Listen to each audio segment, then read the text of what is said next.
দ্বিতীয় বিশ্বযুদ্ধে নিখোঁজ প্রায় ২৪ লাখ জাপানি সৈনিকদের মধ্যে আনুমানিক ২৪ জনের মরদেহ ছিল কুমিল্লার ময়নামতি ওয়ার সিমেন্ট্রিতে। তাদের দেহাবশেষ নিয়ে যেতেই বাংলাদেশে এসেছিলেন জাপানের একটি প্রতিনিধি দল। ফিরে যাওয়ার আগে রোববার তাদের অভিজ্ঞতা জানিয়েছেন ঢাকা এক সংবাদ সম্মেলনে।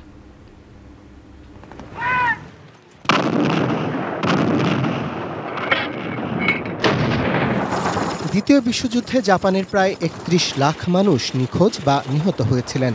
যুদ্ধ শেষ হবার পরেও নিখোঁজ ছিলেন প্রায় ২৪ লাখ সৈনিক। স্বজন হারানো মানুষের দাবির প্রেক্ষিতে নিহতদের দেহাবশেষ উদ্ধার ও প্রত্যাবাসনে কাজ করছে জাপান সরকার এবং দেশটির একটি সংগঠন।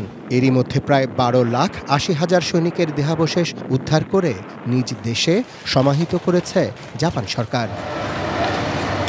এরই ধারাবাহিকতায় কুমিল্লার ময়নামতি যুদ্ধ সমাধির ২৪টি কবর খনন করে দেশটির ফরেনসিক বিশেষজ্ঞরা। দ্বিতীয় বিশ্বযুদ্ধে নিহত ১৩টি দেশের ৭৩৮ জন সেনাকে সেখানে সমাহিত করা হয়। ব্রিটিশ সরকারের তৈরি এই যুদ্ধ সমাধিতে শত্রুপক্ষের সৈনিকদের জন্য নির্ধারিত স্থানের ২০টি কবরের ফলকে ছিল জাপানি নাম। এর মধ্যে একটি কবরে কোনো দেহাবশেষ খুঁজে পাওয়া যায়নি। এছাড়া পরিচয়হীন আরও ৪টি কবর থেকেও কিছু দেহাবশেষ ডিএনএ টেস্টের জন্য নিয়ে যাচ্ছেন ফরেনসিক বিশেষজ্ঞরা।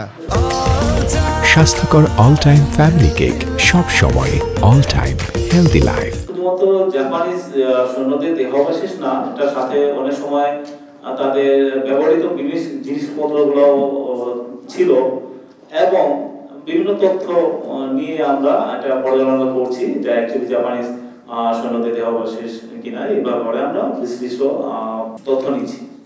জাপান দূতাবাসে আয়োজিত সংবাদ সম্মেলনে দেহাবশেষ উদ্ধার ও প্রত্যাবর্ষণে গঠিত অ্যাসোসিয়েশনের প্রতিনিধিরা জানান, ডিএনএ রিপোর্ট পাওয়ার পর এই জাপানি সৈনিকদের স্বজনদের অনুসন্ধান করা হবে। প্রায় ৮১ বছর আগে নিহত এই ২৩ সৈনিকের মধ্যে কেউ জাপানি নন বলে প্রমাণ হলে তাকে আবারও সসম্মানে সমাহিত করা হবে কুমিল্লার ময়নামতিতেই। দ্বিতীয় বিশ্বযুদ্ধের পরপরই স্বজনদের দাবি ছিল তাদের স্বজনদের দেহাবশেষ এনে দেওয়া হোক, কিন্তু বিভিন্ন কারণে মানে তখন টেকনোলজিও এত উন্নত ছিল না, ডিএনএ টেস্ট করা যেত না। Arafat Siddiqui, ATN news, Dhaka.